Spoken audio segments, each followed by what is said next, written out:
superiority on? Not real life. Oh, okay. I was gonna say I don't know why you own more than 4 of something on Moto.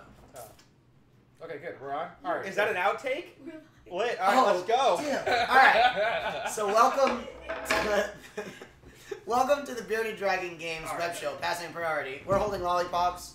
I'm Brad Bonin, joined by Kevin Jones, Jake Van Lunen, and Gerard Fabiano. So, 2 of the 3 of the cast were at Grand Prix Memphis this weekend, while Gerard was busy splitting top 4 at the Bearded Dragon's very own Winabeta Time Walk event. What were you doing? I was at the Winabeta Time Walk event, and I may or may not have tried to play every round to eventually get a free win to a below 50% win rate. So let's not talk about it. Fair enough. Yeah. Okay. But, you know, Morty got like 9th with my list, whatever. Mm-hmm. I played bad and I lost. So Gerard, how did you think the event went? I think the event went well. I played Blue-Red, Thing in the Ice, Young Pyromancer. This was modern, and I thought that was really good. You know, I went undefeated in the Swiss and then double drew. I won my top 8 match against Dredge, which sometimes, you know, if you feel that you're a well-prepared player for the particular event, which I felt I was, you don't really want to see Dredge round 1 in the top 8. You don't really want to see Burn, where, you know, a deck could just kind of cheese you. In the second game, I actually decked my opponent, which is always like a nice thing to do. And because it really teaches that Dredge person a lesson. Be like, you probably shouldn't be dredging this much because now you're dead. Yeah. And then in the top 4, you know. Sorry. You probably shouldn't be dredging this much because now you're dead. Yeah, I mean, there's an actual cost to milling 5 really cards. I actually called library. I called the judge over and I said, Judge, because the opponent only had 2 cards left in his library. You can't dredge more than you have. And then I said, Judge, what happens if he tries to dredge Life of the Loam? And then the opponent goes, I would lose the game. But then the judge goes, no, that's not even the case. You just can't do it. So I was like, okay. Because normally when you're playing against a dredge opponent, they're normally like dredge experts and they know all they like know how their cards work. Yes, exactly. So whatever. And then in the top 4, you know, sometimes the tournaments run a bit late because if there's a lot of people, you know, you're playing normally anywhere between 6 and 8 rounds plus top 8. And so we decided to split in top 4. Yeah. So it was cool. It was a good event. I like Blue-Red. I actually posted a picture on Twitter with my Blue-Red deck. And online, I didn't have a 3rd Engineer's Explosives, so I just put a 1 Wild Ricochet. Kevin, you know that card? Mm-hmm. Oh, yeah, I feel like Clone Fork? Yes, the Clone Fork. And I was playing... The Lorwyn card. Yes, I was playing against Magic set ever. The artifact deck. What do you call that? Lantern. I was playing against Lantern, and he tried to abrupt decay my Young Pyromancer. Oh, no. And I had the Wild Ricochet. Yeah. And I killed the Pithy Needle, and he just conceded. So. Yeah. It was nice. So that was basically got to Emrakul him. Yeah, so good tournament. Modern's really good. I looked around the room, and maybe I could get Jake's take on this right after. So I thought to myself, hey, there's kind of only 5 decks in Modern now. Okay, if you categorize them, there's Jace decks, there's Bloodbraid Elf decks. Okay, there's Tron decks, there's combo decks, and there's really fast decks. Yeah. So that's how I broke it down. That's true. Yeah. Do you think that prior there was more decks, or am I just categorizing it more broadly? So it sounds I think that all of the broader sense of decks kind of exists, but a lot of them kind of got filtered in to be certain types of decks now. Sure. Like a lot of those decks adopted Jace. A lot of those decks adopted Bloodbraid Elf. So they get lumped together as opposed to that's fair. Being considered there were separate decks more so much. decks before, but there weren't more strategies really before. Like the strategies are just Bloodbraid Elf and Jace are the best versions of those strategies. Like it used to be like Abzan or Jund, and now it's just Jund, or like because Abzan I think no longer really exists. Why would somebody show up with Abzan when they could just play basically the same deck with Bloodbraid Elf? What would be the draw? Would there be a draw to play Abzan? Yes. Lingering Souls. Lingering Souls is the draw, but then people might play Lingering Souls in your Bloodbraid Elf deck. There's no real reason to play Siege Rhino anymore. I guess Path to Exile would also be a good draw, but last week Death Shadow got way worse. So. Yeah, and we're saying Path to Exile got worse also in the format. Yes, because it doesn't help mitigate Jace, and it's the one removal spell that your opponents will seek to strand in your hand with their Jace. so it did get worse. Also, it's not great against Blood Red Elf. Yeah, It's so- just- White So Tusk let's- is the best sideboard cards. Yeah. I'm just playing devil's advocate here. Like, Yeah, I no, would not play it's definitely outside, fine, but, yeah. Right. So let's just cycle back and let's talk about GP Memphis a little bit. Okay, Mm-hmm. So you guys were stand both by. at GP Memphis while we were busy playing Modern. Yeah, so GP Memphis showcased the best standard format we've had in years in terms of diversity. Yeah. Is that your professional opinion since you're That is an my caster? actual professional opinion. So I was doing commentary there. Yep. Top 32 of this tournament, 21 different decks That's something really really good. for standard. That's like Modern level diversity. yeah, that's Yeah. absurd. So Yeah, I watched the coverage. I watched Jake, BDM, and honestly, you guys make it so. I haven't played much standard. Actually, I played no standard since my Invitational top 8 at the Star City Invitational. Yeah. So you guys made it awesome for me to understand everything. So props to you guys. thank you. And I actually followed, and I saw that Ben Sek, he actually got second place At the PTQ. at the PTQ with a nice black-white type deck, gain life, vampires, along with the 5/5 horse guy. Yeah. That's, So, Crested Sunmere? yeah, Crescent, That's Jack Kiefer's deck. Yeah, You know who Jack Kiefer is? made that deck. Okay, so I Is that the thought middle that was Kiefer on or Magic the old Online. It's the middle one. Okay. Yeah, I mean it's So, like his list Quinn's or the whatever. youngest. It's- Okay, Yeah. his The, list. This is the old the whole thing is that I do see sometimes people say, "Oh, that guy made the deck." Realistically, it's kind of like everybody made that deck. Yeah. So Everybody knew like there was a Crested Sunmare deck. yeah, exactly. Right. So you really want, but Ben Sek comes over to us and he's like, Yeah. "Oh man, I've been making such good horse jokes all day." Like when he was in the top 8 of the PPQ. Okay. I'm What was talking his best about one? Crested Horsemare.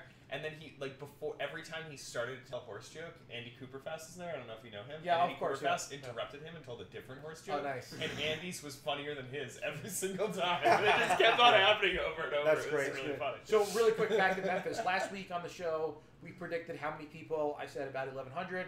Of course, You were right. 1063. Yep. Then I also stated that there was only going to be about 2 pros or 2 well-known players in the top 8. Again, I was basically 100% accurate, right? Yeah. There was Yeah. Andrew Tenjin made top 8, Mhm. former Star City Grinder. Efro. There was Eric Froelich. Well, so Aaron Barrett might count, right? I believe he has an open winner too and a bunch of open top 8s. I think He that's used to his play second one. GP top 8. Yeah, Okay, so I I'll think GP top he 8. counts also. It's Sure. Hunter Cochran's third So, GP top 8. And he has basically, 2 Eric wins. Froelich we could count as one, Yeah. and the other ones we could count as half. Andrew Tenjin a half, Sure, that guy's yeah. a half. So Does Hunter count?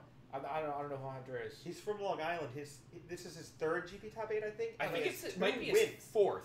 He And has the thing 2 is, wins, yeah, though. he has So it 2 sounds like there was wins. one pro And and Like a bunch of nobody even grinders. knows who Yeah. he is. Well, the Yeah. reason nobody knows who he is while he was doing that, while he was winning all those GPs, it was every single one of those GPs, they were like the same GPs that Brad and Corey were in the top 8 together. Oh, okay. So Yeah. the narrative just got completely cannibalized by like, people being like, "Oh, there's a pair of brothers in this Okay. top 8 Uh-huh. like 2 weekends in a row." Yeah, kind of yeah. thing. Yeah. And then he's like out there like winning the GPs, and like That- nobody even knows. He that got- he's winning So, them over so and yeah, over. maybe there's 3. Yeah. But whatever the case, Yeah, you know there what I'm was- saying? But those were Not all standard taking tournaments credit too, with so he's Matt, clearly yeah. Very like a close. standard master. No, he you know won what a I mean? limited Grand Prix. Yeah, that's one of the ones he won. That's Yeah. awesome. Congratulations to everybody who did well, and Yeah. Kevin, what happened? We were pulling for you. Actually, Kevin's brother was here at the Bearded Dragon. He's a great guy. He always comes up to me and says, "What's up, Gerard?" And we chat, and we checked up on you. I was like, "All right, dude, Kevin won his first round. He's 4-0.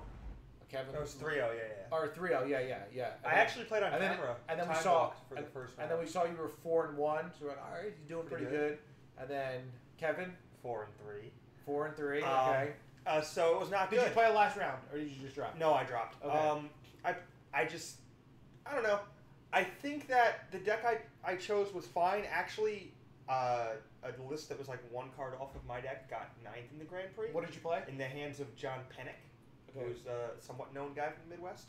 Mhm. I played Grixis Control. I think it's a pretty good choice. My mana ended up being a little inconsistent, and I don't know. I hate to be like, oh, variance, blah, blah, blah. I certainly misplayed 1 round, that's for sure. I played against mono or red-black aggro, and I did a bunch of things wrong. I also lost to Steve Rubin playing like the blue-black mid-range deck, splashing Vraska, and I think I did a bunch of things wrong there too. I think we both did a bunch of things wrong, actually. It was a really long, grindy, messy match. But so that was a close one. Then I lost to Black-Red. He had Angrath, and I was at 8, and he chose to like take my Torrential Gearhulk with Angrath, and I abraded my own Gearhulk and then just drew nothing and died like 3 turns later. And I think I'm supposed to just go to 3 and then try to kill his Angrath with my Hulk and hope he doesn't have something. Yeah, that's actually a good point. I think I had the conversation. I forgot with who, but you always want to play to win.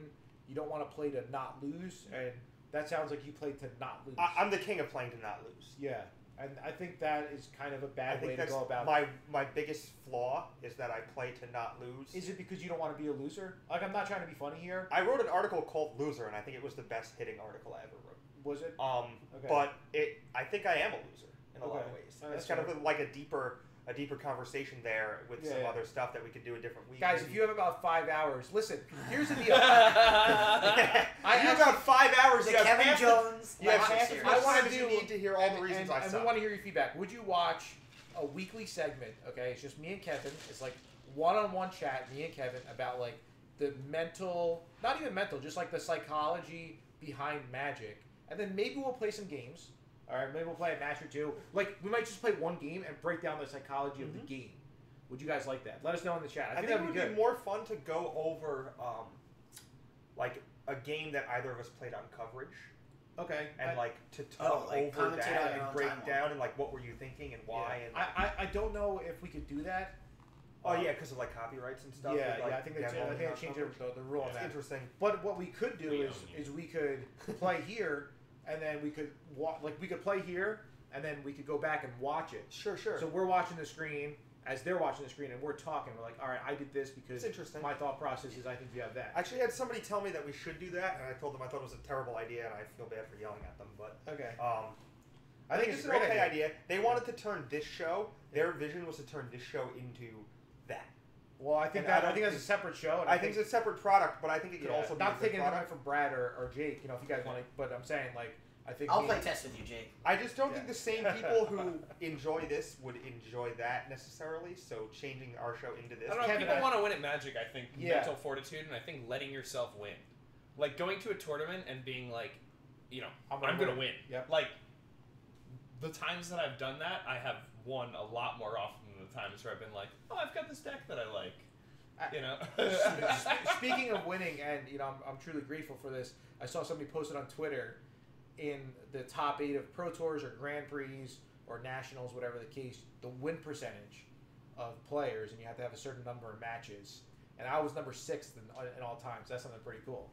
So that is really good. Yeah. You want to guess who number 1 was? Kai? Well, no, technically it was somebody that they put at the bottom because of other reasons, but it was it was Fabrizio Anteri. Oh, he had but I believe number 1 was Kai by a large amount. I think he had a 77% win rate in the top 8, and I was in 6th with 70%. So, and there were some players surprisingly with extremely low. The bottom one was, I believe, Sam Black, who had about a 31% win rate in the top 8 of competitive events. So something really interesting. I mean, the thing is, though, what's interesting about that, though, is that I think it's small sample size. Yeah, right? I agree with that. Kind of. I mean, for some, it was up to 60 matches played. Yeah, with somebody like Kai, you're gonna have 60 matches, and the fact that he's at the top of that list with 60 matches played is the most absurd thing in the universe. Yeah. And you probably have a lot too. Well, you probably have They didn't count all the team ones. So it was some stipulations. Mm-hmm. But overall, it's kind of interesting because I always had this theory that, at least back in the day, I used to perform better when I was playing against higher level competitors because I would be like, all right, I want to win. And then when I would play against maybe lower competition, I would get a little bit sloppy. And I found that was one of my leaks in my game, and I really worked on cleaning that up. So even no matter who I'm playing against, I think in general, I'm gonna have the same mentality now. Like I think you're much tighter than you used to be in general in the way you played. But I think that the reason that you have always done really well against the best players in the world is that you're very good at making other people play your game and moving the narrative outside of them being completely focused on what's going on. Sure. You're very good at directing attention elsewhere. Yeah. And in that way, you rattle the best players out of their comfort zone and make them play around things that don't exist. And some people are very critical of his style like that. But I think that is an old school Magic player thing. Maybe I remember Dan McNeil.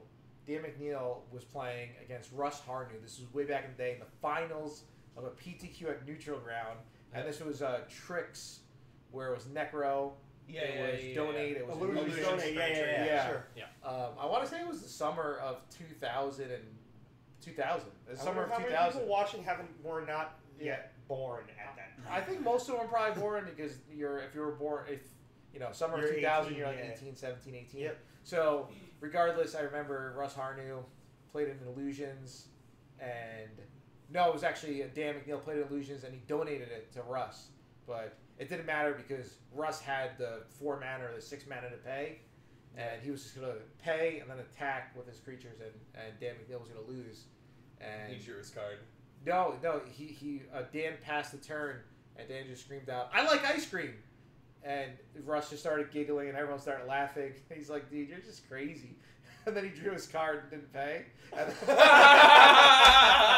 Yeah, it was the most, I guess, and then afterwards he said, "Yeah, I just thought of the most random thing to say," and it actually worked.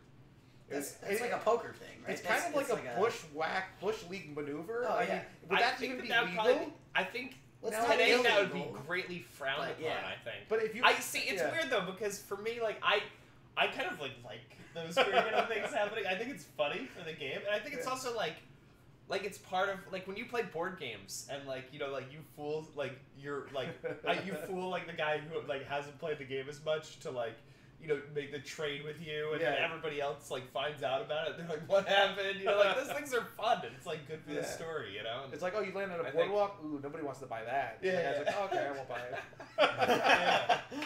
I think that if that happened in this day and age, Reddit would go completely berserk, and it would be the greatest thing ever. Yeah, but the player would still win the match because they didn't break any actual rules. So they broke a lot of like unwritten, like it's not I think gentlemanly yelling, or whatever. Yelling, maybe. They broke a lot of convention, Yeah, but but they it's didn't not break illegal. any rules. Yeah. So the judge would not have a problem with it, but like the spirit of the game might have a problem with it. Maybe Or you just don't have to whatever yell it. thing Maybe that. like you just pass the turn and you're like, "I like ice cream, I like ice cream." You just do it all like calmly, where it's not aggressive. Well, the thing is, I'm like so weird that I wouldn't be able to get anybody by doing this because I'm just saying weird things when I'm playing matches all the time. It's unfortunate that I never have that angle in my repertoire because people don't expect me to say normal things. I mean, you could confuse your opponent by being very still and calm. Yeah, it's like, "Your leg stopped tapping. What's going on? Oh, I drew a card. I'm dead." Ha ha. There are also people, but there are people who just like, for some reason, when people are playing against them, they just like forget those types of things. Also, Oh yeah, like Hack Kenji triggers. Samura. Yeah. Like I remember I was at like a GP like probably over 10 years ago, and Kenji was there. Yeah. And Kenji, at the end of the day, I was like, "Oh, how'd today go?" And he told me that like he won 8 games that day by opponents not paying for packs. It was that block. It was that block GP. Yeah, and Kenji was trying to remind the people. And he was actively trying to stop his opponents and have them pay for the packs, and he still won 8 games in a single day in a Grand Prix by his opponents not paying for his packs. I do remember this. I do remember this. I think what it was that it was 8 times they forgot, and I think he like didn't catch 2 of them or something. Yeah. So it would have been like Jake's right. It would have been like 8 game wins, but he was so polite that he only got like 2 out of it or something. So it was pretty crazy. So Brad, what about this maneuver? So I was playing, and my opponent had turn 1 Ether Vial, and he placed a quarter on his deck or whatever. Yeah. So I was like, man, Ether Vial's pretty bad for my blue-red deck. So I was just like, land, Seer's Vision. He was like, okay, no problem. I drew my card. I was thinking about my scry. And then I was like, "Hey, do you have a quarter I could borrow?" And the guy's like, "No problem." And he just took it off his deck. That's not cool. That's just bad. That's bad. Okay, did that really happen? No. Yeah. But I'm just wondering if. I think that crosses the line. I believed it when you said that. I thought this was a true story. That would be good. That's right? within your range. Wait, but No, the I whole don't thing think that's within Gerard's is that range. allowed? No, he would or say is like, that "Do you have not 25 allowed? cents I can borrow?" Because And like, dude takes out like a dime, well, the guy would like a have the nickel, yeah, exactly. 10 It's like, pennies and "Oh hands well, him a bunch if of he other has 2 change. dimes and a nickel in his pocket, I guess he beats me." Whatever. So it's not technically illegal, but like The whole reason why I brought this up is that I actually did play. Is that illegal? To ask your opponent to borrow a quarter? Okay. How's that illegal? So I actually have that example. I was playing. I don't know what the playing in show's top about 8 this of week. PTQ. I'm sorry. This is but great. it's good though. I I'm not was stopping once it. playing in the top 8 of a PTQ. Okay. And I played a Summer's Pact in the turn before. Yeah. And I put something on the top of my deck, and my opponent on his turn counted my deck. And then as soon as he counted my deck, and then he wanted to like count the number of cards in my deck. And he was playing Dredge with like Glimpse the Unthinkable. Okay, so he was trying to deck And Well, that's what he was He was saying. pretending. He just wanted wanted to to get trying to the get you to cards. take the reminder off. You know what I mean? Okay. He was just trying to get me to take the reminder off my deck. Yeah. So he hands it back to me, and I just put the reminder back on the top of my deck to pay for my Summoners Pact. And then he sits there and he's thinking for like another 45 seconds to maybe multiple minutes. Like it was a really long thinking segment. And then he picks up my deck and counts my deck again.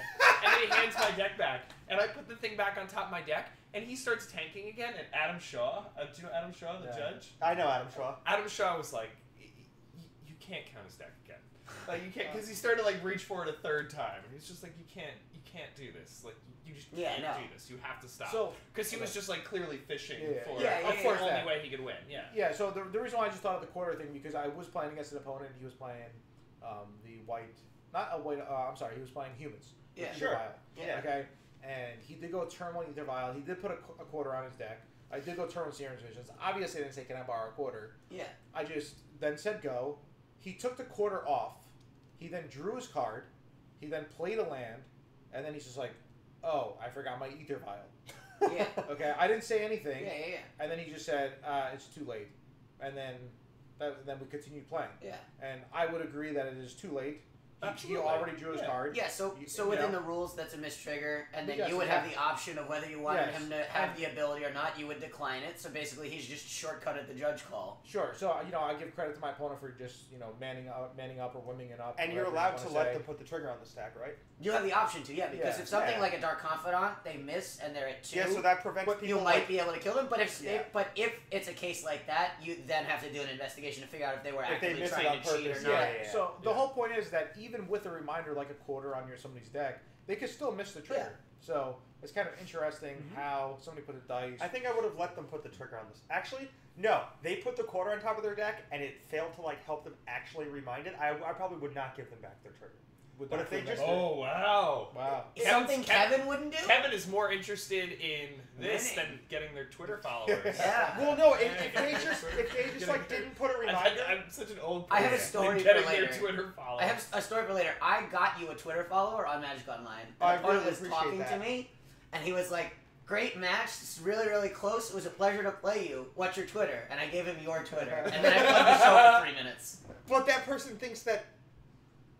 But that wasn't me. And then they messaged me after the match. They're like, "I'm this," and I'm like, "Oh, I'm sorry. I'm not actually Kevin, but he's great, and you should still follow him. And you should check out our weekly web show." That's great. And then I gave him That's the really URL. funny. I told the kid at the Chinese food restaurant today to watch our show. He plays Magic. Sweet. So I'm being serious. And Yeah. and we actually had a conversation, and I kind of felt bad because he's just like, have you been winning and stuff? And I was like, I didn't go to many events since December, but I top 4 to Grand Prix, top 8 at the Invitational. He's like, how much did you win? I was like, $8,000. He was like really impressed, and then he was asking me questions about Commander, and I literally was like, and honestly, I don't know too much about Commander. I play at Magic Online sometimes, but I kind of felt he got the idea that maybe I was fronting that I wasn't really a pro because I couldn't help it with Commander. So I was just like, he's like, no, that's not how it works. Nobody plays that card. I was like, oh, okay. Yeah, I don't really play Commander too much. That's what the pros do after the Grand Prix, right? They'll sleeve up their Commander decks. Honestly, I've been having so much fun on Magic Online playing Vintage. Yeah. I've been playing a lot of Vintage, a lot of Legacy, Modern, a lot of Pauper, some Commander, to be honest. But the Commander deck I bought was so bad Okay. that I just resold it. It was the green. It was mono green. A 1v1 Commander? The Magic Online one or Yeah. the 4-player one? No, 1v1. Yeah. I played mono blue when High Tide was still legal, and I just Jaceburn Prodigy and triple High Tided on one turn, queued up 4 extra turns and Emrakul them. That was fun.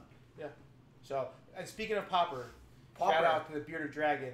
Not this weekend, next weekend. 2 weeks. Well, it's less than 2 weeks. Yeah, it's okay. 11 days. Bearded Dragon's having a massive Pauper tournament. $25 to play. If you pre-reg, it's only $20, and prizes are really good. Yeah, There's and a lot also of store credit.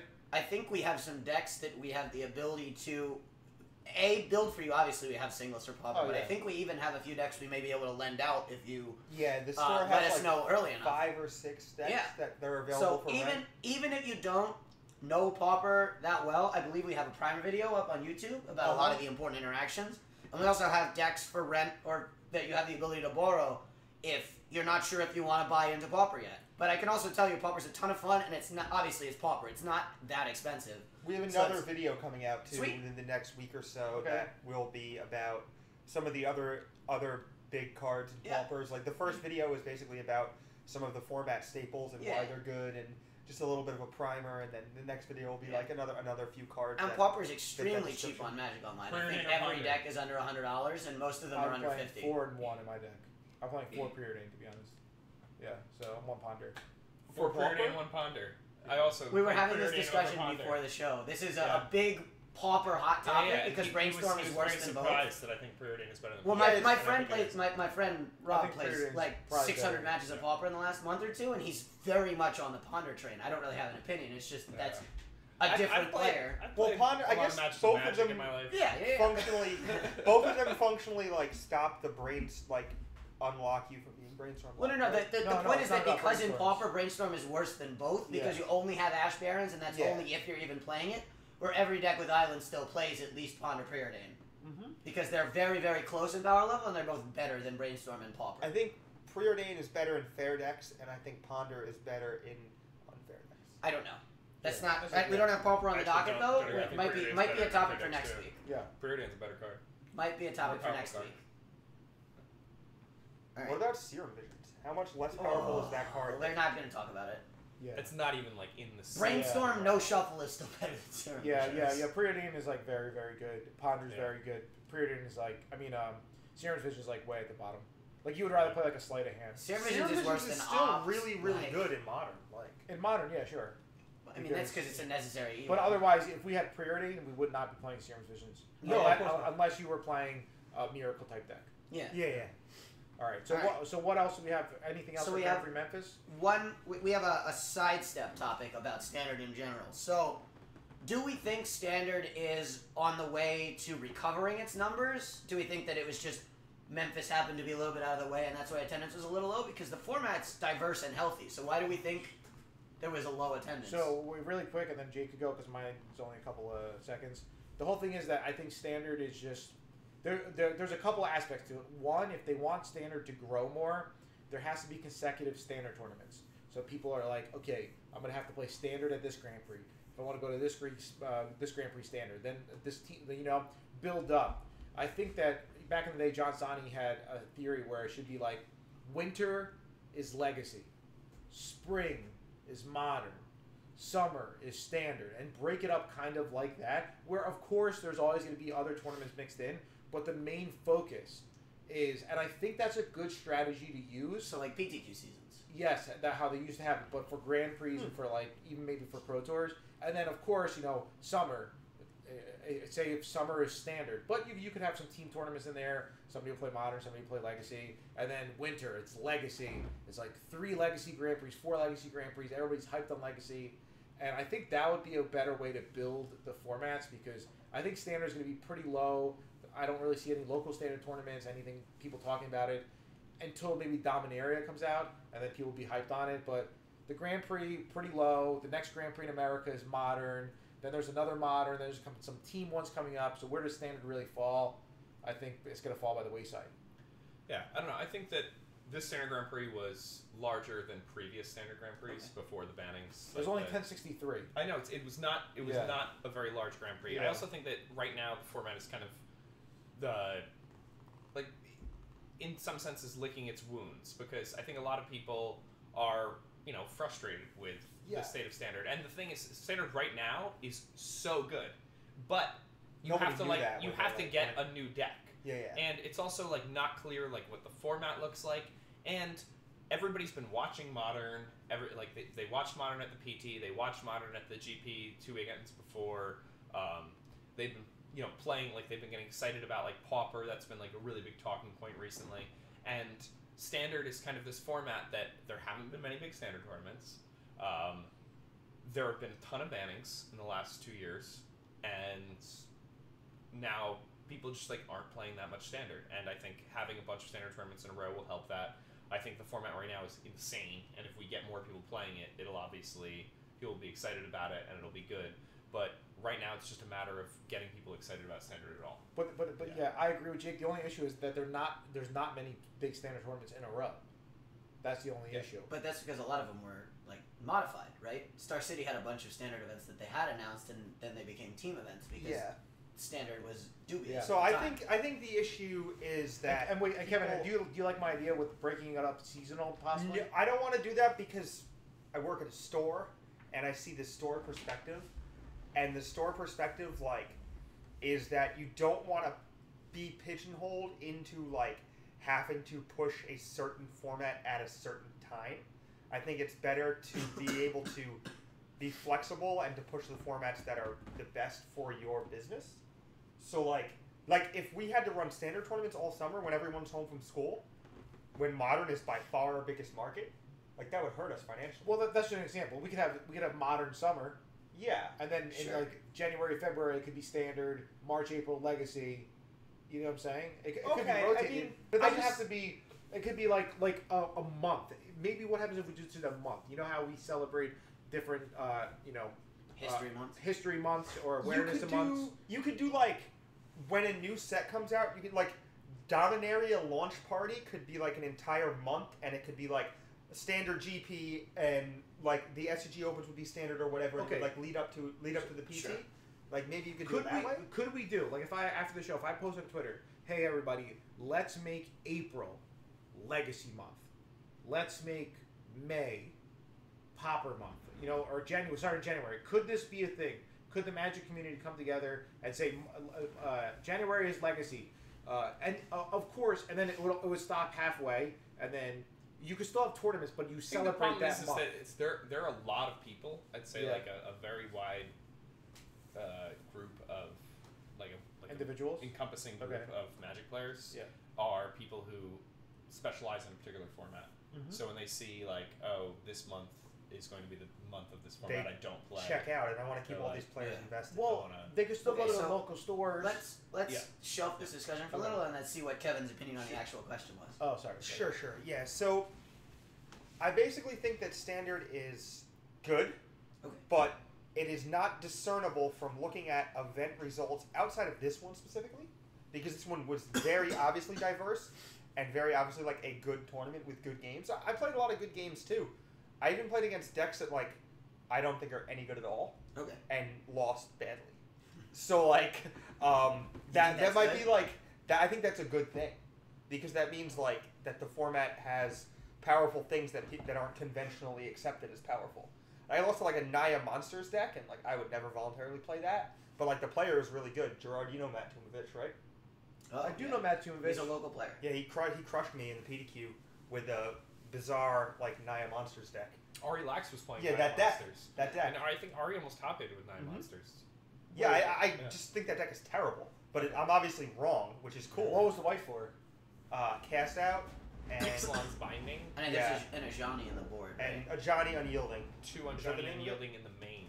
My Yep. friend. He resolved both of them against me in one game, or 2 of them against me in one Yeah. game. That card is Wild. very good in grindy matchups. Mm-hmm.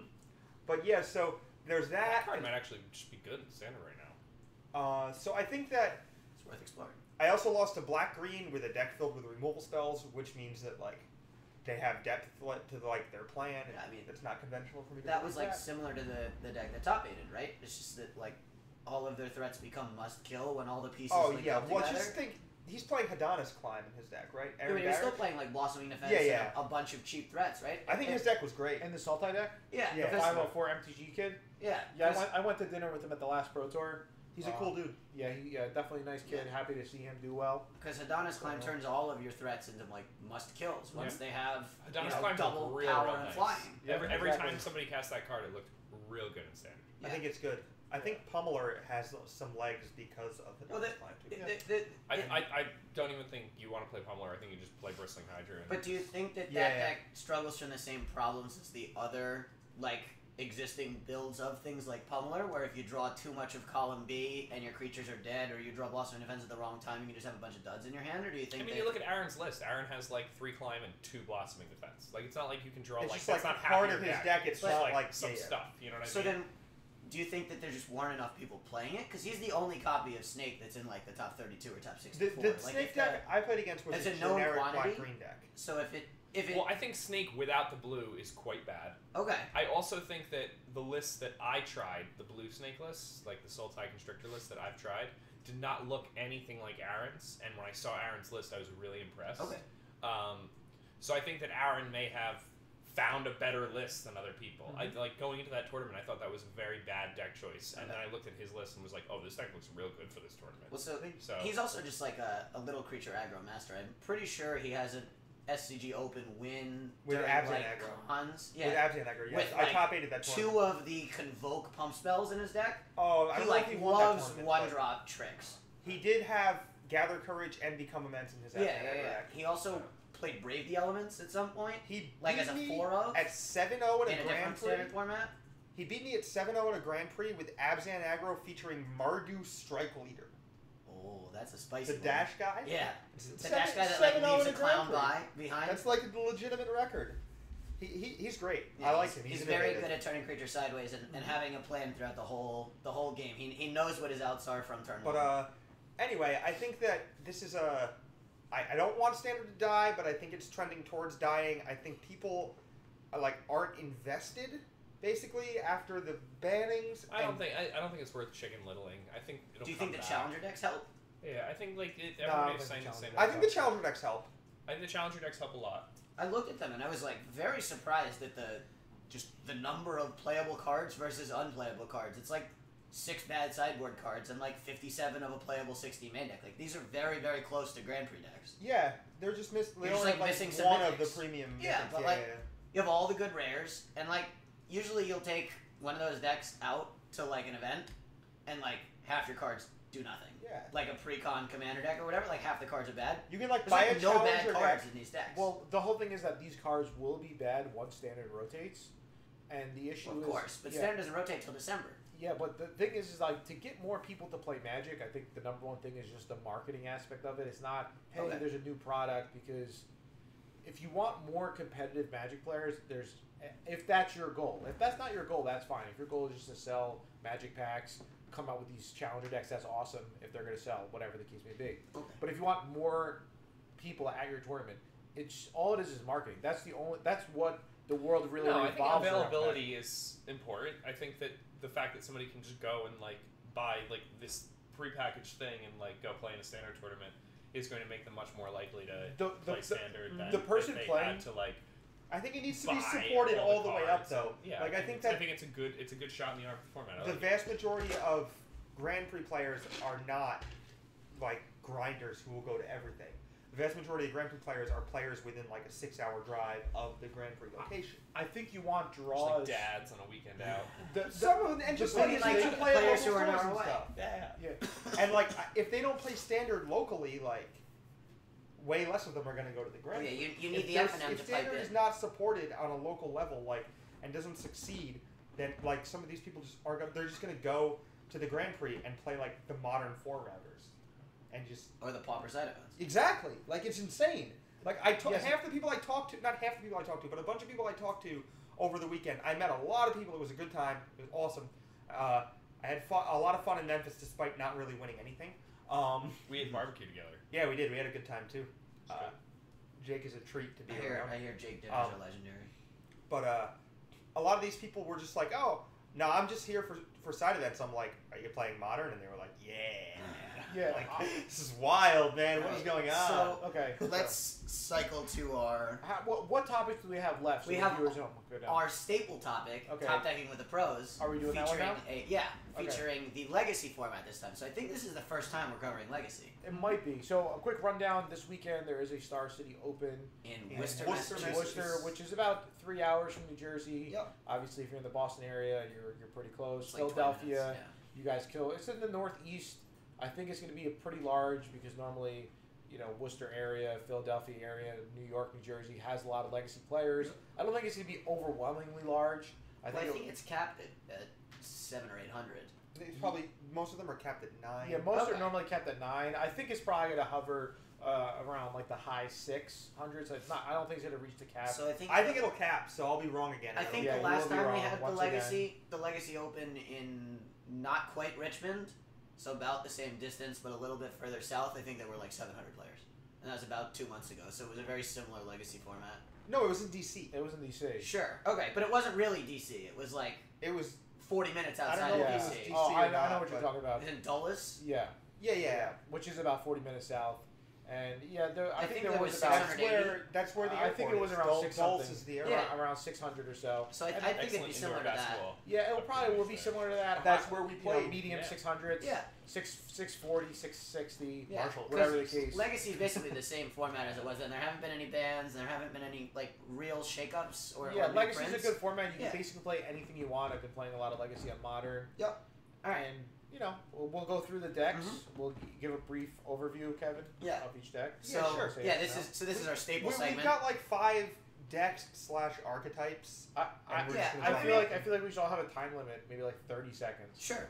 Okay. Okay. Not So for anyone in particular, Kevin. yeah, so this is our weekly staple segment, top decking with the pros. So basically, we're going to go through a bunch of different decks and evaluate whether we think they're trash, which means we would not be excited to play them, or treasure, which means we would really like to play them soon. And that would be a recommendation for maybe Yeah. you to play if you're uncertain what to play. Yeah. So you can't talk about Legacy without talking about Grixis Delver. Sure. This deck is like the staple deck of tricks. It has things like Daze, Wasteland, Stifle, Cabal Therapy. If you're looking for a Legacy-only interaction, this deck probably has it. And it's just widely regarded as one of the most powerful decks in Legacy. So this deck is trying to flip Delver of Secrets into a 1-mana 3/2 flyer by filling its deck with a bunch of cheap spells. And then it backs up that plan. It's a disruptive aggro deck. Yeah. So Grixis Delver is like the default best deck in Legacy, I think, is a good way to describe it. It's one of the most successful decks on Magic Online. I know that the trophy leader plays it, everything like that. Lewis, Malamuho, they all Lewis do it. CBR, Yeah, right? yeah. Malamuho used to play Sultai for But the longest time. he's jumped ship to Lightning. Uh-huh. Okay, for sure. But Grixis Delver's very good. It backs Delver is backed up by Young Pyromancers and Gurmag Anglers as cheap threats that go with your spell heavy deck construction. And then there's also a couple Turn-In Nemesis, which has been trending up from 0 to 1. Now they're at 2. I think most lists have 2, I think cast 3 last night, I think that there will be 3 at some point. but I was soon. terminusing him, so I But don't actually know if This there deck was also 3. plays Deathrite Shaman, and the one thing about all Deathrite Shaman decks to keep in mind is that while I do 100% All right, think time's up. this deck is treasure. 40 Yeah. seconds. Oh, 40 seconds? Oh, Yeah. well, it's still over. Alright, sure, treasure, you're good. Treasure. Okay. All right, You good. go to the All next right. one. Okay. Jake. Perfect. All All right. right. move on.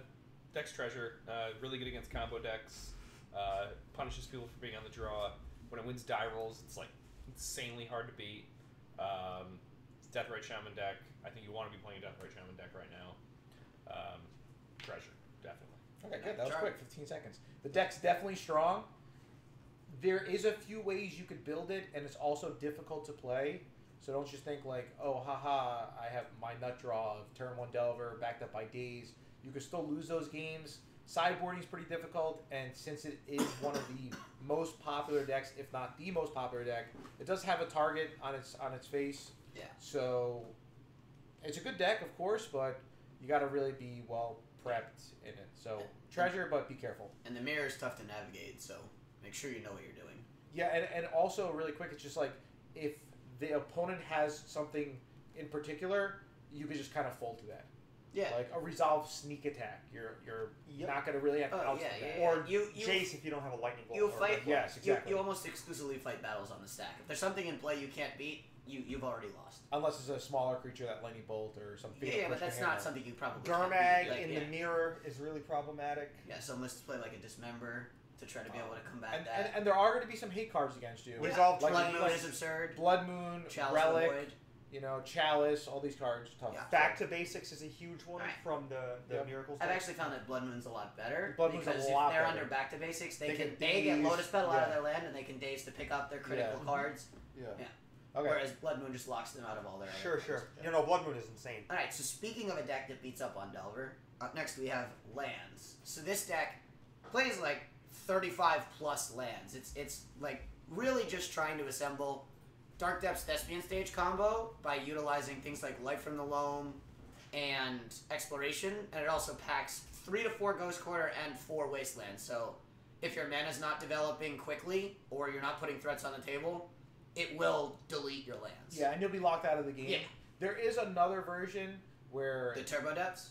yeah, so there's some version, or even like the Abzan versions or the Oh, Jump yeah, yeah, versions, yeah.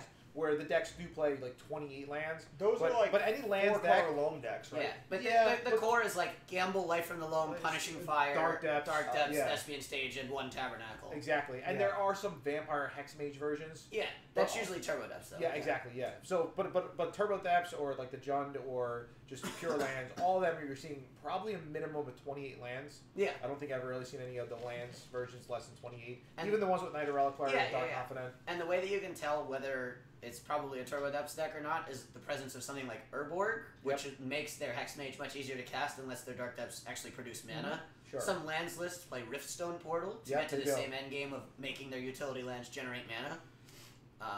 Riftstone So, Portal, of Sylvan course, the Scrying land- you might see. Yeah, Yeah.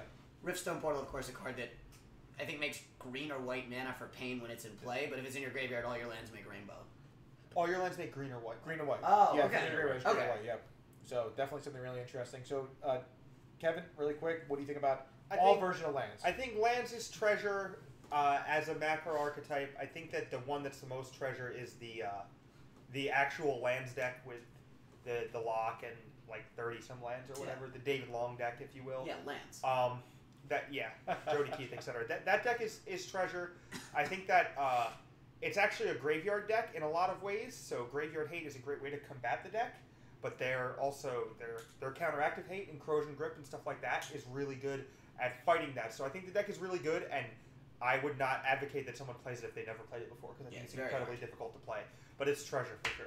Really good. 36 seconds. Good job. Okay. Lens is really powerful. It's good at beating what it beats.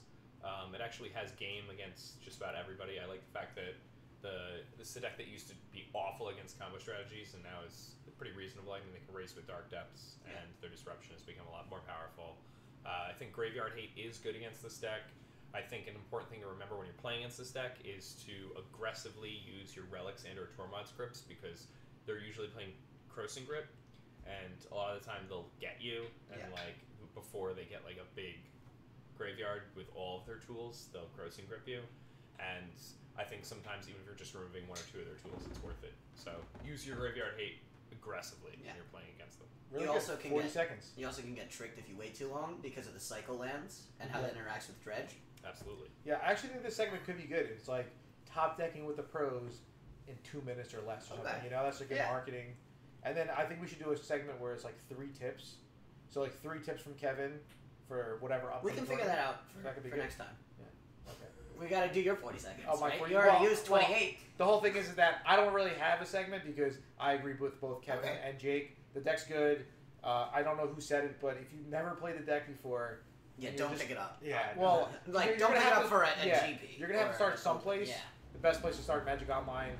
Get Or the reps in. locals. Yeah. I played lands in a 4-round local here once. How'd you do? I got first place. Nice. It was sweet. I played it like a control deck. I think it kind of is a control deck actually. Could be. Sure. It's just very Okay. well disguised So- in what it does. Up next is the opposite of a control deck, most of the time. So this is going to be Storm, which is either Tess, which is like the Epic Storm, which is more all in and plays things like Chrome Mox, or A la Brian Ant, Cook. which is or- ad nauseum tendrils, which Yeah. plays a little bit slower and plays a few more cantrips Like and plays Caleb Scherer. Cabal Ritual. Caleb Scherer actually today, Peter Dragon's own Caleb Scherer, was playing Ant, or Yeah. sorry, Tess, Oh, okay. along with Really? Brian Cook along in the chat because he was concerned with Ant's place in the current metagame. He wanted to try to see if speeding up by a turn or two would let him go under a lot of the problems he had been seeing. But Ant is what Caleb usually Yes, plays, right? Brian Yeah. Cook is the champion of Tess and Caleb is the champion of Ant, Yep. basically. And sometimes versions play Burning Wish. Yeah. Sometimes versions don't play Burning Wish. So But usually Chrome Mox is your key. yeah, you're normally not going to really know what you're up against unless you have a card like Gataxian Probe or Yeah. Thoughtseize to maybe see their hand. But if you see Underground Sea, Preordain, Underground Sea, Ponder, you see a Lotus Petal, you know it's some type of storm. Yeah. Yeah. If you see way more red mana, I guess it's more likely to be Tess than. Yeah, no, Tess plays a lot more red cards. Yeah. That's fair. I think you 45 also play a storm. land or two fewer. And Rite of Flame is the... Yeah, they the- play Rite of Flame instead of Cabal Ritual. Yeah, so that's Because they're like... trying to go off on turn one, not eventually. Yeah. I want to know how we could beat that deck. If anybody And they're has not a really good idea. trying to go off on turn one. No, they just want the flexibility No, but to do they so. like to be able to, yeah. I mean, they So they- can a pretty Fro- good amount of time. I think like you just need to be From Caleb, like, Eldrazi's like, the worst matchup because it's like a quick Chalice deck that Chalice also has Void big is how you beat beaters. that deck. Chalice is the best card. But I know a lot of those decks hybrid like 3 Abrupt Decays and a Bayou. Yeah, you gotta make sure you kill them while they're under Chalice. Because if they can't cantrip under Chalice on one, then it's a lot harder for them to natural draw their Abrupt Decay or their green mana source. So if you just like play Chalice and then Thought-Knot Seer smash them, the game ends in 4 turns and they don't have time to dig. If you give them infinite time, they'll find a way out. The decks are well built.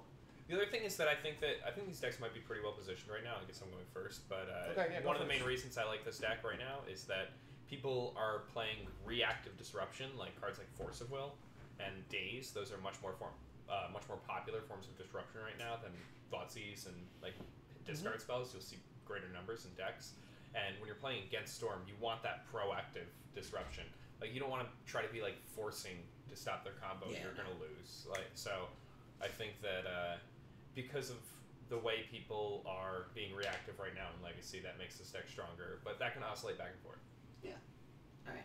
Who wants to go next? I'll throw it to you. I think that this deck is still treasure. It's just basically been a good deck in Legacy for a long time. If you're not playing any sort of force-based interaction, you're probably screwed if you don't have Chalice. Chalice or Sphere of Resistance. Yeah, but there's like a very specific set of decks that play those cards, Yeah. and then the other set of decks that plays forces. And if you're not in either of those and don't have Turns with Thalia, you're probably dead. And you might be dead even if you have Turns with Thalia. So Unless you like Thoughtseize him. I think this deck is fine, but it's not a deck I would ever play specifically. I think it's objectively good though, so I'd go with Treasure. But again, it's really tough to play. The floor to like entry I think is pretty high. To operate the deck at a functional level requires you to like know a lot of things. Yeah. And there's other decks where like you can just play them and win a little bit. Yeah. And this deck, if you don't know what you're doing, you can't really win at all. Caleb was describing the difference between the two decks as Ant's first 80% is not free at all, but once you get the first 80%, each percentage point after that comes relatively easily, whereas Tess is kind of the opposite way. It's very easy to accidentally make 14 goblins on turn 1, Yeah. but it's very hard to correctly play. Yeah. I've played many matches against Brian Cook with various blue control or Delver decks, and he's playing Tess every time, and he has beaten me every single time, and in a wildly different, like, non-intuitive way, Interesting. and just played circles around me, like, every time. And it's so frustrating. Do you think that that's like he's reading you, or do you think that it's just all in the cards? Because I actually have think never lost to him on that Magic Online, and he's certainly better at Magic than me. He finds, like, the one, like, hoop he needs to jump through that I was able to seal up everything else. And he does it, and he picks it, and he goes for it. And he knows exactly what time to pick his spot because he's played the deck so much. And it's like, it's just like ridiculously tilting playing against Brian Cook. Okay. Do all the decks play Infernal Tutor? Almost all of them, yeah. Sometimes they board them out or play few copies, but it's kind of a staple of the deck because LED Infernal is just If so I'm absurdly playing powerful. Meddling Mage, what advice can you give me? So it depends on what information you have about their hand or how close you think they might be to going off. Because if you think they You're need casting a cold one. if you think it depends on if you think they need LED for mana or not. Okay. Because if you think they need an LED for mana and they're or a ritual, They then both you play can- LED? Yeah, both decks play LED. Both decks play Dark Ritual. Okay. I don't agree with that because I think their LED draws, especially when you're playing against like Tess, they if you're just casting a cold meddling mage, they would have already LED'd. Yeah. Okay. So then naming you just have to try to LED, figure out whether they're killing you with a natural ad naus or whether they need to Infernal for it. But either way, if they need to Infernal for it, you can name it. So then you just have to try to figure out if they're on Burning Wish, or if they're have a Dark Petition, things like that. I think the best. You can also just name Tendrils though, because then they have to empty you, and if you can beat empty, then they can't Tendrils you. Okay. I think the best name is Infernal, but I also think Dark Ritual is a good name. In the dark. It totally depends. Their first turn gives you a lot of information about what they're up to, unless they go probe therapy. Sure. Okay. Yeah. Again, I think this segment's really a great segment for Legacy. I think a lot of the decks we're going to agree on because the Legacy decks have been around for so long that it's hard to argue that any of them are trash. And we also tried to pick the 5 most popular, which generally means they're the most consistent and or powerful because people don't play bad decks when they cost thousands of dollars and hundreds of hours. I feel like trash decks actually didn't end up in this segment. Yeah. Yeah. No. So trash decks what are are our last two decks? And then So we the last just two decks briefly discuss. Our Sneak and Show. So this deck is Sneak Attack and Show and Tell, both trying to put in the monsters Griselbrand and Emrakul the Promised End for way less than what they're supposed to cost. Not Emrakul the Promised End, right? Sorry, Emrakul the Aeon's Torn. The one with Annihilator. I like Emrakul the Promised End. So. Yeah, but it does not do anything off of Show and Tell or Sneak Attack. It's just a 13-13. Yeah. Because that's a cast trigger. Yeah. And it plays the full suite of blue cantrips, Ponder, Preordain, Brainstorm. Sometimes it plays some Flusterstorms and some Spell Pierces. It plays City of Traders. It's a blue-red deck, so it plays like City of Traders, some Ancient Tombs, some Lotus Petals. But sometimes it plays Jace. Yeah, sometimes it plays Jace Jace on the board, sometimes it's in the main deck. 1 or 2 copies. Yeah, I like that. Sometimes there's like that. Intuition, sometimes there's a main deck Omniscience, sometimes there's Omniscience on the board. Misdirection is something they play once in a while. Sometimes there's a Blood Moon. I have a great story about this deck. They have sideboard Blood Moons. Almost always have sideboard Blood Moons. So there's a story that everybody has seen play out in some fashion or another, where an opponent will have lethal in play with a Dark Depths or something else that can be turned off with a Blood Moon. And a player will cast Show and Tell. And the lands player will just kind of laugh and go, okay, I'm going to make a 20/20 and kill you, I don't care. And then a Blood Moon is in play, and their land is a mountain, and they can't win. I've watched this happen more than once locally, and I watched it happen at the most recent Open, the Team Open. Okay. If someone's putting Show and Tell on the stack, and you don't think you care, just assemble your lethal. Yeah. Okay. That's good advice. I would say I probably thought for all of us the Sneak and Show probably treasure for all of us. Very good deck. Combo deck that could, do this combo on turn 1 with a backup of Daze or Force of Will, so pretty strong. Yeah. And what was the other deck? So the last deck is the non-Delver blue deck. So this kind of lumps all of the blue soup mid-range decks. No. It's the non-Delver decks that make blue mana. So it's like Check Pile, Stoneblade, Miracles. Yeah, these decks, these are fair decks. There's 2 real ways they go. One is like the Sultai mid-range or like check pile decks, which are like the Deathrite Shaman Leovold decks that don't play Delver. Okay. And the other ones are like the Tundra decks that don't play Delver. So they're both trying to invalidate a swath of their opponent's cards, either by playing Leovold to turn off cantrips and things like Hymnaturok to turn off critical mass, or something like Counterbalance to turn off some specific mana cost, or True Name to invalidate their removal. But they're basically blue decks that are fighting fair with win cons that are absurd. Yeah, I think all those decks are good. I think they're fun to play. Yeah. They're the most fun to play. They're really fun to play. That's what I've been playing a lot on Magic Online. Check pile? No, actually for Legacy, I've been playing a lot of Miracles. Same. Oh, cool. Yeah. And in Vintage, I've been playing a lot of Sultai, but Vintage and Legacy kind of has the same type of strategy. So I think obviously all the decks are good. Are you planning on playing Miracles this weekend? I am. I have a question for you. Are you playing Preordain or Portent? I'm only playing 1 copy of Portent as of now on my list. I would love if you wanted to share. Try Preordain, yeah. If you wanted to share lists. Yeah. So because I know Anurag, shout out to Anurag Das, Miracles Master, has been playing 3 or 4 Preordain in all of his moto lists. Okay. And I've been very impressed by it because the number of times you have a Portent and you need a land and your card just doesn't work is absurd. So is it still 4 Ponders, 4 Brainstorm? 4 Ponder, 4 Brainstorm, 3 Preordain is what I have on my list. And any predicts? I have 2 predicts. I would love to see how you fit everything in, so maybe after the show we can do that. I'm not playing any cute cards. I don't have anything like Unexpectedly Absent. I'm on like 1 Council's Judgment, 2 Search, 3 Jace, and then cards that affect the board. The card that's rejuvenated that deck is Search for Esconta. I actually think is better than Jace the Mind Sculptor in the deck. Okay. Other than when it gets wastelanded, because Jace can't get wastelanded. But if you ever have an unchecked Search, you don't ever have to commit 4 mana to your Jace and make sure you have a Force of Will blue card, which is especially potent post-board if you're going to board out some number of your forces for like Red Blasts. Search is just always on. You just always have the option to counterspell or predict, and if they did nothing, then they're not killing you in your end step. It's weird that it can be Red Blasted after it resolves. No, I was wrong about that. Yeah, no, it can't. It can't be Red Blasted flipped, but it can on the front side. No, but it can be Red Blasted on the front side, which is cool. But so can Counterbalance if you don't have 1 floating, and so can Jace. So, if you have Pyroblast on your board, board it in against Miracles. Snapcaster also an amazing target. Like, what do you, yeah. Why are you playing Pyroblast? Why is Brad giving it doesn't again? All right, it doesn't trade Terminus. All right, really quick, my last question before we move on to the next Legacy topic. players. How many Terminus and Supreme Verdicts are you playing? I'm playing no Verdict for Terminus. Nobody's surgical. Nobody's invasive surgerying me yet. Okay. And I but always attempt to have a 1 floating. That's fine. So that you can invalidate that anyway. Okay, perfect. All right, so what topics do we have left? So the viewers that don't is know. actually it. Oh wow. Okay. So I think we have some sort of giveaway. We might not. I never know. Okay. We do have a giveaway. Does someone Maybe have our- story time? Are we still doing story time or not anymore? Have I told the story about the Crojan grip yet? Since we were talking about that. Yeah, I think I you would have love about to hear the float of mana and Yeah, then that's a K-grip. sweet Yeah, you've story. told that story Well, 3 or 4 times. Wait, tell us again for everybody.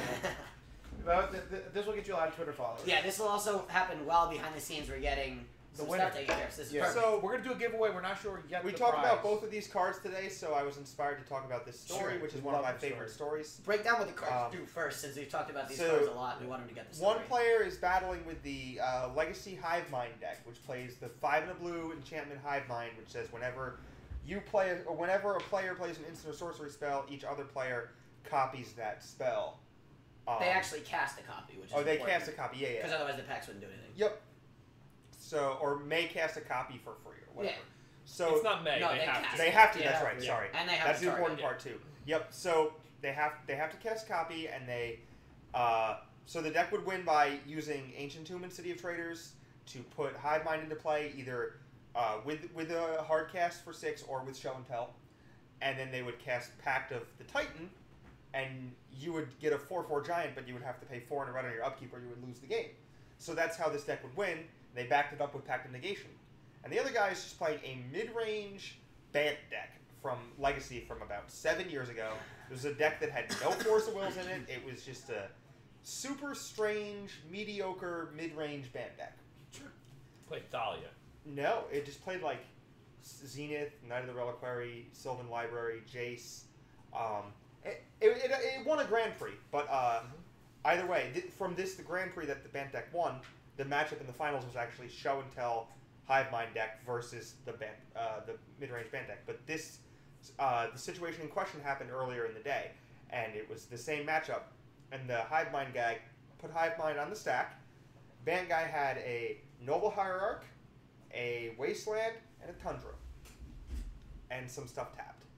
And he had no answer for the Hive Mind, so he decided to use his Tundra to float a blue mana. And the Hive Mind guy said, okay. And he's a blue in the pool, and the Hive Mind guy said, all right, the Hive Mind resolves. And Hive Mind guy said, you have blue mana floating?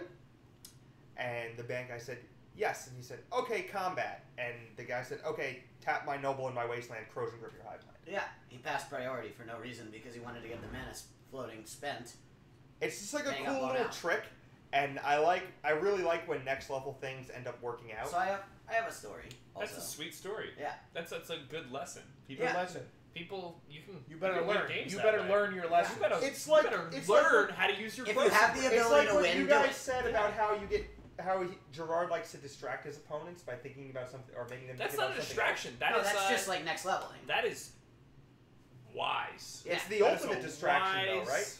It's like, wise oh, play. floating mana. Oh, You're just- Vendilion Click. You're just doing Uh-oh. something in the game. You know? You're doing something Wait, to get your opponent to Yeah. do something. So really quick You about have to floating say a mana. word. Yeah. Jake, okay, so I want to get your opinion. So I played against an opponent, and I kept a pretty bad hand game one. I ended up defeating the opponent, but I kept 6 lands, Blood Moon. I knew the opponent was at 2 minutes. I think it's okay. Keep. Oh, this right? was this weekend. Yeah. I told So you, yeah. I like you so much. so my opponent, is winning, and I play a Cryptic Command to tap his team and draw a card to try to survive, try to find a Snapcaster. So then the opponent goes, float a white with Noble Hierarch. So I'm just like, okay. And then he's like, okay, white goes away. You know what I'm saying? So whatever the case may be, then on his turn, he's like, move to combat. So I'm like, float a blue. And then he's like, combat. I'm like, okay, Yeah. Long story short, the opponent then played in the next game a Mantis Rider. The opponent had a good draw and went Mantis Rider. Yeah, and attacked. So things like that, where your opponent's like floating mana for like almost no reason. Yeah. Going with a Mantis Rider. Oh, Did yeah. he do that? Did Like some that Bush League that stuff? Action? Yeah, He made that noise? Yeah. You know where you got that from, right? From you? Yeah. Okay. I used to do that to people all the time, on camera, off camera. I'm sure. everything. I'd I'm make sure. the I'm noise. sure nobody. Nobody else was ever ever thought bothered of by it. Yeah. Yeah, but I'm just wondering. No, since- everyone. It was like my trademark. Okay. Okay, let's That let is Gerard all- talk. So I'm just wondering, like those small things that people do. Do you think that's okay? I'm just Well, wondering. I mean, so it's like, is that the same thing as activating Ether Vial with nothing to put in to Well- try to get them into the practice of like being scared, or do you think these are different leagues of tricks? Do you think that? I think all this is fine. I think it's fine. I think that all this is good. I like people having personality when you play Yeah. Magic. I Like, think I think it's fun. agree. I think it's good for Magic. I want more people to do Like, this. Okay. I remember like playing at the store and being like, oh, that guy I don't love tries the to do these I kind don't of like like that. this. But I like game actions that are interesting. What but about not like necessarily relevant. lightning bolt you? Yeah, I don't like sound effects. I I mean, think- if it makes the other player happy, then good for them. But if it's like It's absolutely fine. if they're just doing it to do it, I don't know. It probably annoys me more than they enjoy it. Because like imagine if you're playing counterbalance and the opponent plays a spell, and I have a counterbalance and I flip and I go this. You know, is that inappropriate or is that just part I of mean, the you're game? going- No, it's Matumbo. No, but That's you're like probably- everybody loves him, right? You know what I mean? But- But you're Not probably in gonna my draw house, because man. that's like Yeah. you're gonna have to do that a lot of times in that game. What if you made like So if the- you're gonna do like a 3 or 4 second sound effect every time you want to blind flip and go to your turn turn's gonna take a while. What if you made the noise like a Jeopardy wrong Oh, answer? Oh, Like when they press count, exactly, and then like when it resolves, you're like ding ding ding. Okay, Yeah, that would be cool. So I have a So- pretty good counterbalance story. Let You me, wanna go ahead? let me just Yeah. sneak Let's in here. let So Jake if do we're- something. if It's we're usually talking about- better when he does it. If we're talking about like like game action like flair, Yeah. one thing I've always said is when I have perfect information and I'm like about to get into like a counter war or like some situation where there's going to be like a very large stack or a very like sequence set of actions that I can like plan out in my head, and it's going to end with me playing one card which is just going to like break everything and automatically make me win. When I play that last card of the sequence, like the last counter spell that goes on top of the stack or the last thing, like you always like give it the, you know, A little bit of like you flair. give it a little bit of a whine and then, like throw it down on the table so it makes like that noise when it hits the table. It's like the best. Like there's no better feeling in the entire world. Okay, so our viewers It's actually have a magic, man. question about the Hive Mind story that I'm gonna go ahead and clear up. So, Yeah, just explain what Hive Mind does. yeah, so again. the deck plays Hive Mind and then spells that make you pay in your next upkeep, but your opponent has the upkeep first, so they should lose the game. But the important thing about the story is that when I'm going to say Kevin even though it's not Kevin, but when the player with Hive Mind cast it, the other person floated mana seemingly for no reason, which confused the Hive Mind player, and they tried to go to combat so that mana would go away, which gave the other person priority before they got to win the game with Hive Mind, which gave them a window to blow up Cast the Hive Token Mind Grip, which can't be with split responded to. second, so that they passed priority for no reason, and then the opponent blew it up without the ability for the Hive Mind player to win. So instead of winning, they got blown out and died. Yeah, which is, and then years later, because of that, we named this show Passing Priority. Yeah. Yeah. That's the origin story. And it all comes full circle. All right. So really quick before the giveaway, I have one final story. I wanted to tell my counterbalance story. Oh, okay. I tell you a counterbalance Alright. story. Yeah. So, I was playing against Storm, Yeah. right? And my Storm opponent knew I had ones left. I had like a Jay says brainstorming every turn. If this is just a story about you doing something good, I don't care. Yeah. Well, then you're not going to like it. Well, Alright, fine. he Go ahead. checked for a 1, right? And he saw that I had a 1 on Wait, top. I already know what the story's gonna be. I don't think you're going to. I think I do. Okay, well, he checked for a 1 and saw that there was a 1 on top, so then he Cabal Ritualed and floated enough mana where he could kill me with Infernal. And I let his 2s resolve up until he put the Infernal on the stack. And I predicted him naming Snow-Covered Mountain, drew my 1-drop and revealed the 2-drop and won the game. He just, like, didn't know that I could manipulate... He had, like, checked me for a Brainstorm and know I didn't have a real cantrip, and just wasn't thinking that I had a 2-drop below the 1-drop. So I just like predicted him and named a wrong card on purpose so that I knew I would only draw my 1-drop, and I just flipped the 2-drop and killed him.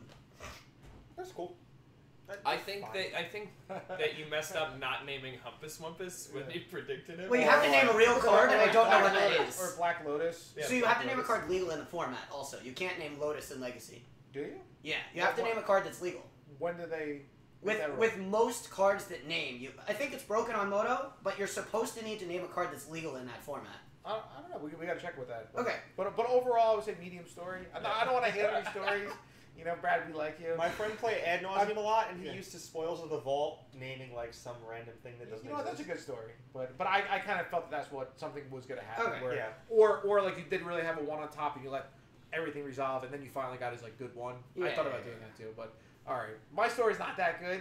But just Go ahead. Yeah, just the whole like Jake making some noises or like this that or whatever. It made me think. This is a true story. I went with Reed and Andy to an SGG tournament, and we stopped at a Cracker Barrel, and we were paying and checking out, and they have some things, some impulse buys. And I looked, I was like, "What's this?" And it was actually a harmonica. So, and it was only $10. So I was like, "I'm gonna buy the harmonica." And every time I counter something with a counterbalance, I would go. So I literally bought it, and I was so pumped, and I was like, "I'm really gonna do it." And he's like, "Yeah, it's gonna be funny, And I'm like, "Yeah, I'll ask my opponent, and if the opponent gets mad, if he or she gets mad, I won't do it next time, whatever the case may be." So I was ready to do it, and Andy's like, "Hey, can I see the harmonica for a second?" This is like the night before. I'm like, "Yeah, why? What's gonna do?" He's like, "I want to practice playing," and I was like, "Wait, whoa. If you're gonna blow on the harmonica, and I'm gonna have to use it all next day, Andy, I really like you. You're one of my best friends, great friend. I just don't want you to blow on it, and then I even have to blow on it. That's just how I am." So he's like, "Really?" I'm like, "Yeah." He's like, "Okay." And he just blew on it. I just threw it in the garbage. So I never got to do it. But next time, this weekend. Next time, maybe, right? Forever unclear. That's the next product in the Bearded Dragon branded line. It should, right? Branded harmonicas. The counterbalance Bearded Dragon Yeah, harmonica. it's actually the Bearded Dragon logo, and then we can't do counterbalance art because it's WotC owns it. But we could write the word counterbalance. You could. I think maybe. I don't like playing the harmonica. I had a harmonica for like 3 weeks. Yeah. And I was like, okay, so we actually, so we figured out what the giveaway is. What's the giveaway? The giveaway is for one free pre-release entry. Oh wow, that's awesome. For pre-releases for Dominaria here at the Bearded Dragon Games in Bernardsville, New Jersey. So our winner, if our lovely production staff could pull up the numbers again, is Zeralto149 and then 3 other numbers, I believe. Zeralto. I think it's Zerato, but yes. Okay, Zerato. but yes. So message us. 9439. So message us. 19439. Yes. Or just 9439. Whatever. And well, that You know person who you knows are. You know who you are, yes. Yeah, So yeah. message us. I also believe we posted it in the chat. Also, if you're not local, Yeah, if you're not local, excuse me, if And you're not can't come local to and the- you can't make it, I'm sure we can still find a way to mail you the pre-release kit, maybe with some or some goodies in short it. credit Yeah. instead, Or or something Or like you that. could just donate it to Jake, so Jake could play the pre-release. Yeah, But why not? Jake is just an old All man. right, He'll so just play before one we round sign and then off, drop. Brad, really quick, Jake, is it okay if somebody blows in the harmonica and then I blow on it? Is that like sanitary or not sanitary? I mean, it depends. You just like, wipe it off, what your man. feeling is. No. You can't just wipe off a harmonica. Oh, because this. Because it's It got gets, stuff it there. gets Yeah. in there. It Yeah. gets in there. Yeah, they get gross fast. Yeah, like I bought like a nice harmonica and it was like disgusting. In like a couple weeks, like to the point where I just threw it away. It was like I never want to see this again. I used to play you gotta, the like, dip trumpet. it in Do they have, like, some type of, cleaners? cleaner, you know? Yeah, I just wasn't Maybe. even thinking about it. I used to play the Forget it. trumpet and the draining dude, of the the spit trumpet. drain? Just like Yeah, dude. All right, I don't think the viewers want to hear this, but Alright, we so- do appreciate all the viewers out there. Yeah, so, do we want to, let's throw out each person's social media before we finish. So obviously, the Bearded Dragon Games is at the Bearded Dragon Games. Yes. So make sure you follow the I think Bearded it's- Dragon Games. They have a lot of big Yeah. tournaments. They just had We're on Facebook a also, modern obviously. tournament for Beta Time Walk. They're Yeah. doing the Popper like 1K or 2K. We have a Pauper 1K, So, then we have a standard almost every 1.5K. Yeah, almost every weekend there's going to be a 1K, a 2K, or a Power event at the Bearded Dragon. We're doing a pre-release for Power. Yeah, so definitely really good. I'm at GFabs5. I'm thinking about doing a giveaway at 7,000 followers, like a big giveaway. Like, Yeah. big.